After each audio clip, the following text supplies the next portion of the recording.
Well, good morning, everyone. It's May 18th, 2018. We're here once again to look at a tarot card and a rune for the day. I'm gonna light some candles here. I'll light this white one first. There's been another school shooting, this time in Texas at Santa Fe High School. So far, well, you know what? It doesn't want to stay lit, so we're just going to have one single white candle. And that's actually appropriate, I think. I guess the shooter is in custody, but I've heard anywhere from 8 to 10 people have been killed. So I don't even, as a mother, I don't even know. I don't even know what to say. Other than I'm so outraged. It's beginning to, whatever we say isn't enough, and it's still happening, and solutions are simply not being found. And I don't believe that there are none. So this has to matter. It matters to me. So I don't know. I don't know why there are others it just doesn't seem to matter enough to find some kind of a solution to this. So blessings to all those affected by this directly, and blessings to the rest of us whose hearts are broken every single time this happens. So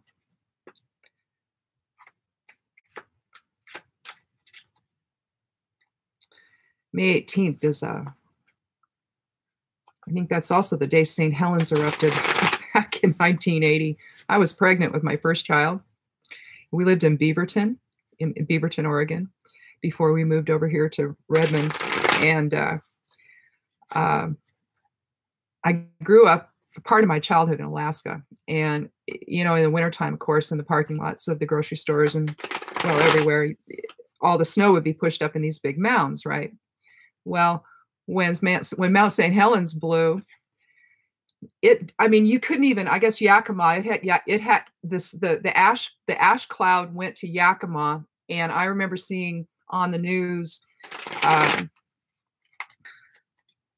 all these reports of the ash. I mean, you couldn't even see. The ash was just, you know, huge. You couldn't see anywhere. So much ash had dropped. And in Beaverton, the same sort of thing happened, only not to the degree, but the parking lots had mounds of ash, just like, you know, up in Alaska in the wintertime when they would push it all up there to clear the parking lot with the snow. Same sort of thing. So instead it was all volcanic ash. And that year, we had gotten married the year before, and we got married in '79 on May 5th. And we grew tomatoes that year, and Jerry grew them in, just planted a tomato in a tire, just one tire. We had, I don't know how many plants we had, 6 or 8 or something. And he didn't put them in cages or anything. He just let them sprawl. And we had the best tomatoes, seriously, I've ever had, and more prolific than anything I've ever grown since. And in fact, we would take them in not garbage bags, but grocery sacks, paper grocery sacks, back when folks still use those things. And people we'd try to give them to friends, you know, be like, no, we have enough. So that's how many we had. And I wasn't a great fan of tomatoes back then, so poor Jerry had to eat as many as he could.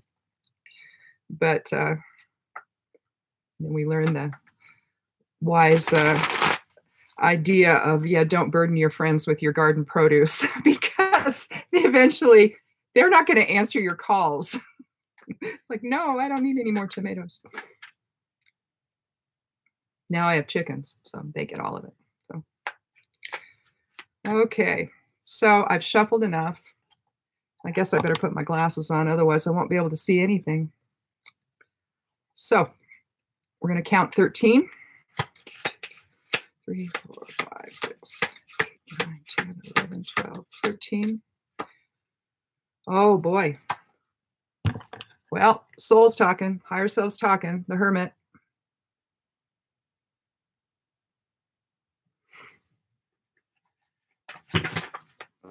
Well, everything goes all over the place, doesn't it?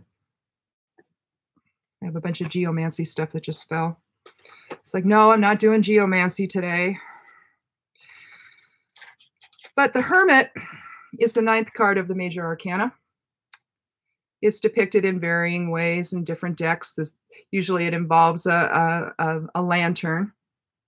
It's the lantern of wisdom. He's usually standing up on top of a mountaintop looking down at creation, is how I see it. We got to think about things today,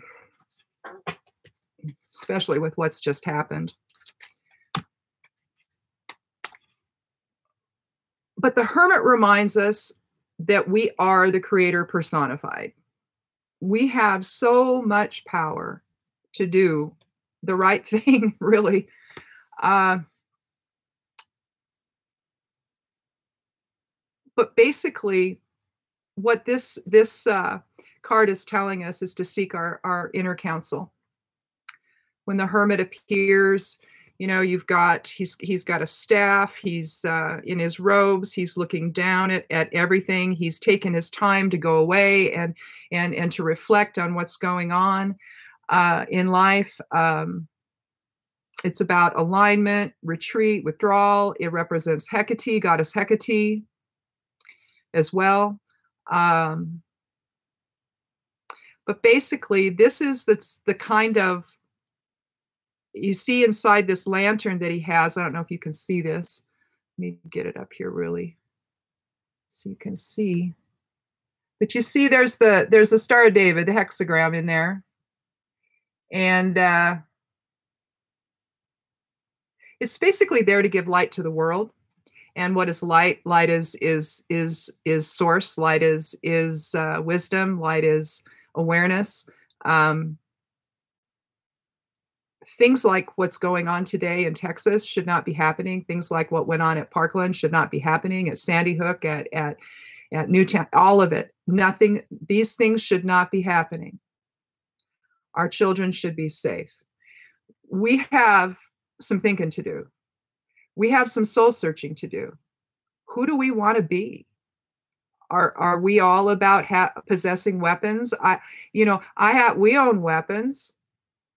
I mean, but where is this disconnect happening that says it's okay in someone's mind to go and use a gun as a solution? I've had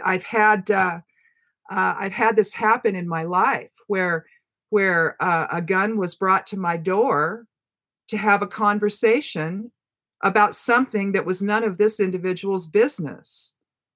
We had done nothing, and instead of the other individual in question wanting to say, hey, listen, I want you to do thus and so for me, and then give us the opportunity to say, well, no, we're not interested in doing that.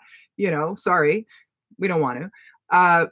Instead, send someone over with an open carry pistol.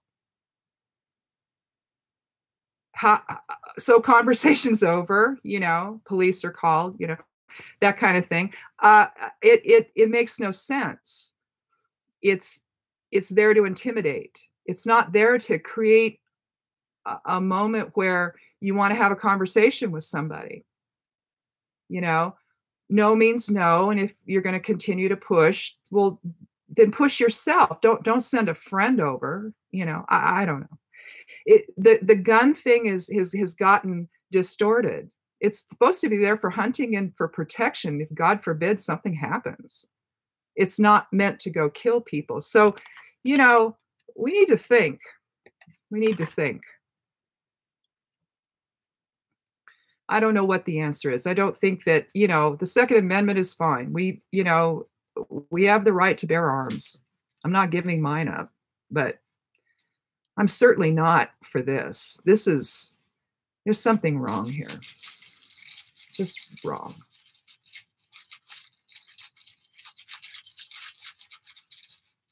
So we're going to pull a rune, see if what they have to say about all this. Oh, well, family. Birkenau. Oh, yeah. Okay. So Birkenau, I believe it's in the third ayat, the last ayat. There's three ayats, three, groupings of tarot cards, three groupings of the runes. I talked about that, I think, yesterday, maybe. But Birkenau, let's see where it is. Yes, it's number 18. So it's in the third ayat that deals with, the greater aspect. It's an earth element rune. It's like the goddess of fertility rune in a way. It's about healing and birth, and clearly today we're going to need to heal some more. It's about femininity and motherhood. So obviously mother energies are going to be parental energies, not just women, but parental, the mother within all of us. Both men and women can have that, should have that. It's also about when it appears in a rune casting, it also means that something possibly is birthed into being. So maybe something will come from this. Maybe something positive will grow from this tragedy. Maybe something is about to be birthed that will be a solution, or at least one solution to what we're experiencing. It invokes earth energies, and it brings ideas to fruition. So when it appears, it can signal the birth of a child or a pregnancy or something, or it can signal that new ideas are on the horizon.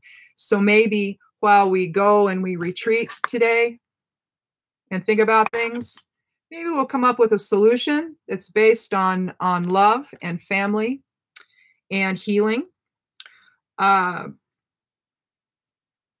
protection for the family. Our family's in trouble, folks. It is.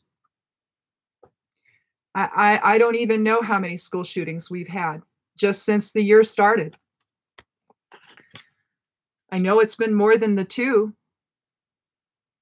Even if it was just one person who was shot, doesn't matter. If it happens at a school, it's a school shooting. But this is getting outrageous. We're one family. And we have to find our way back to each other. And we cannot allow this to happen again. We just can't. So, and we know that it will. See, that's the sad part. We know that it will. So we got to do something, folks. We got to do something. We have to come together, put down our egos, put down whatever we think we are owed or what we deserve, and figure out a solution. Don't keep things bottled up. Don't have things we cannot say to one another. I'm a gun owner, and I'm fine with having gun control. Why wouldn't I be? They're dangerous weapons. But even with that, the most dangerous weapon is us, isn't it? Because it's us that are choosing to pick up the weapon and to hurt somebody with it. It's outrageous. And we're better than that. I mean, we have to be, don't we? So think about family, think about solutions, think about loving these people, these children that have passed on today. I can't believe that,